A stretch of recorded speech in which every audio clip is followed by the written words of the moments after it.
What's up, guys? Gordon here. I'm not going to call this a pump up video, but we're going to talk about the state of the team, state of the fans, and what we need to do to get this win, or at least just feel like we got a win on Sunday. I know there's no moral victories. I know there's none of that in football. It's easy. You win, you lose, you go home either happy, you go home realizing, looking at what you need to fix. But guys, we've been here before. I know it. I can feel it. I see it on Twitter. Excuse me, on X. I see it on the fan zone, on the fan pages on Facebook. Guys, I know the tension's there. I know we're almost done with this season, but we're 1-2. We just lost to the Patriots for the 15th straight time. We don't have this guy at quarterback anymore. But you know what? Guys, we still got a phenomenal roster. I know everybody's done with Zach Wilson. We signed Trevor Siemian to kind of back him up, to push him a little bit. That feels like a signing that is just enough to put a fire under Zach Wilson, but not steal his job, right? That's kind of how that feels. All the fans wanting to trade for Kirk Cousins or another QB1 from another team.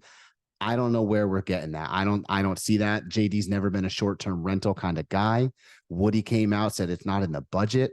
We're not doing it. We got Rodgers coming back next year. We're going to try to win with the players that we have on this team right now. Again, barring we signed Trevor Siemian. We had him in 2017. So it's like he's familiar with some of the people around this team. But you know what, guys? I don't want to hear the negativity anymore. I really don't. I know. I implore you. Rodgers came out and implored you to be positive on Sunday. It's prime time. We're going to be in front of millions of viewers because, in case you haven't heard, Taylor Swift is going to be at the game too. So sold out MetLife, I'm sure, just to see Taylor Swift sit in the sideline or sit in a box. Excuse me, not on the sideline, in a box. Guys, this is bad. We gotta do something. I see all the negativity, pointing of fingers, everything, and it just feeds into the cycle, right? It feeds into that vicious cycle of being a Jets fan.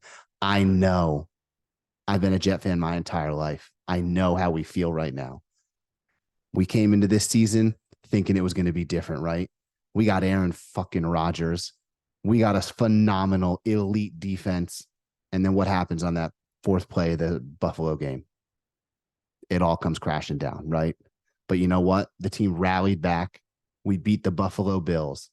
And then we stumbled a little bit in these last 2 weeks. But you know what? The negativity from the fans, from the ex-players, Joe fucking Namath, get out of here, Joe Namath. I don't care about what you have to say about my team. It was your team at some point, but you know what? Not anymore, Joe. You're too old. Get out of here. I don't care what you think about our team anymore. We put as fans and the media, we put way too much weight in Joe Namath's opinion of the team. If you have such an opinion of the team, buy it. Figure it out yourself. Be involved instead of a talking head in the background telling us what they should do. I don't want to hear it anymore. I don't want to hear the coaches on Twitter. I don't want to hear them saying, oh, we got to blah, blah, blah. I know we sit here. It's all fun. But you know what, guys? I've sat on it for a few days here. We just got to buck up. This season felt different because it will be different. This team will learn from these last 2 weeks. Man, one person today came out, Mecole Hardman, guys, came out today. If there's anybody on that Jets team who could be pissed off right now, it's Mecole Hardman for playing a total of probably 4 snaps in the first 3 weeks. You know what he said? He came out and he was honest. He said, guys, since Rodgers went down, we gotta find ourselves on offense. And we are going to find ourselves. He could have thrown a grenade. He could have thrown a bomb into that locker room and split the entire thing wide open.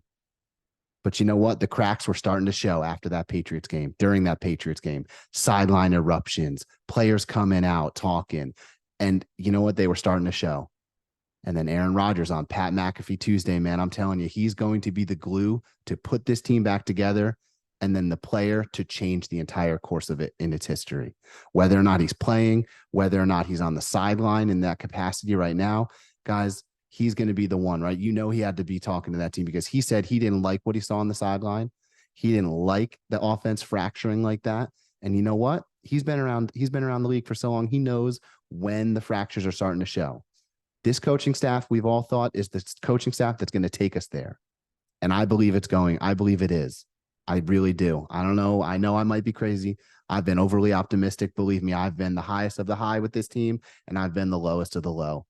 But we can't be turning on one another, turning on this team, pointing fingers back at Woody Johnson, guys, because he didn't go out and trade for Kirk Cousins on a short-term rental. Vikings probably want 2 first-round picks, all of this and all that. You want to give that up for 1 year when we're getting Aaron Rodgers back with essentially the same roster next year? I don't want to hear it. I really don't. Short-term rentals not going to happen. I know it happened in the beginning of the season. No other teams do that. If Mahomes goes down, if Burrow goes down, they're not trading for another QB1. They're going to trust in their team to get it done with their backup, right? Zach Wilson's our backup. Whether or not you think he can do it, he's our backup. So again, we've got someone in the wings waiting, a serviceable quarterback in Trevor Siemian. Since he's come back from his injury, he's started a few games. He's done all right, had a pretty decent touchdown to interception ratio. So you know what? If Zach isn't it, Zach isn't it, right? But they're going to push that. They're going to believe that it is, right? Even if we had Rodgers, you were looking at this Chiefs game as a, okay, if we lose it, we lose it. It's not a big deal. You were looking at that Eagles game as a, if we lose it, not a big deal, right? The 3 games we wanted to win before the bye were Buffalo, because it's a division game, Patriots, because it's a division game and we thought we could have beat them anyway, and then the Broncos, right? Like those are 3 games that I earmarked as, okay, we could possibly win. Now we lost to the Cowboys, and then we have the Chiefs and the Eagles coming up.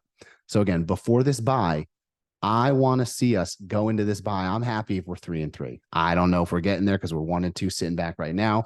I don't see where 2 wins comes between the Chiefs, the Eagles, and the Broncos. Maybe we squeak one out. Maybe we get some Zach Wilson magic squeaking out on Sunday. Dan and I are going to talk about the preview tomorrow, so that'll be coming out. So make sure you watch that. But guys, I can't deal with the negativity anymore. I came in this evening, had to feel like had to pop on to get this off my chest because it's so much negativity. It really is. Feel the positivity. We're Sunday Night Football. We're going up against the defending champions. We're going to have a packed house, and I want us to be loud. I want you guys to be loud. No boo birds. No boo birds. Save that stuff for the parking lot, for the opposing fans when they're coming in. Boo the opposing fans. Do not boo Zach Wilson, because we need to show this kid that we care. You got to show him that he's got a chance, right? Because again, we can't just throw him to the side again, because when we throw him to the side, the coaches will throw him to the side. A lot of people probably want that, but you know what? He's not going anywhere. We're sticking with him. We're riding with him. I don't believe any of the reports that are the fracturing of the locker room right now. I think there are some tensions, but I don't know if that's necessarily based at Zach Wilson, guys. I don't know. Maybe I'm again being too optimistic here, but we got to call for some positivity. We can't have be booing. We can't have all these people spewing this negativity, pointing fingers. Look inside. Players look inside. Fans look inside. Gather around this team and rally around this team. You never know. We might have some Sunday night magic this weekend against the reigning champs, guys. T Swift in the building. Anything could happen. Right?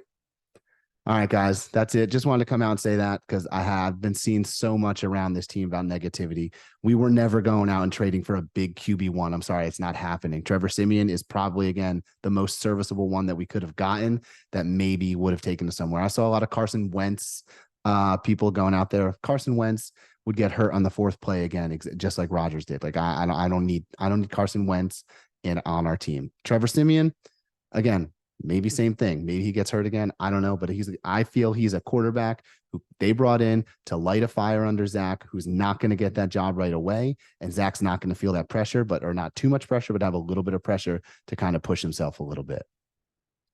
I want to see us Sunday night rocking Jet Life Stadium. I want to see us rocking Jet Life Stadium, guys. And I want to hear it. I don't want to hear the boos. I don't want to hear it. I want to hear positivity, cheering around this team, because you know what? What else do we have? It's easy to feed into the hate, easy to feed into the same old Jets mentality. And you know what? It's hard to get out of that. It's hard to cheer behind this team and rally behind this team, even though we think we know what's going to happen because of history. We have no idea what's going to happen. The future of this team has not been written yet. And we all thought it was with Rodgers. And you know what? Maybe in this cosmic karma world or whatever, us feeding into it and us saying we're a Super Bowl team already, that probably the football gods knocked us down a peg. So we need to fight back and go again. So I want all this positivity rallying around Zach Wilson and these New York Jets this weekend against Kansas City on Sunday night. Let's go, guys. Thank you again for watching. Please don't forget to like, subscribe, comment down below to Jets Therapy. Love you guys. Thanks for all the new followers, new viewers. Dan and I have been getting a lot of views. We're pumped on it, guys. So again, we're going to be filming our preview tomorrow, coming out with some more content this weekend. See you all on Sunday at Jet Life Stadium, baby. Let's go Jets. Jets. Jets, Jets, Jets.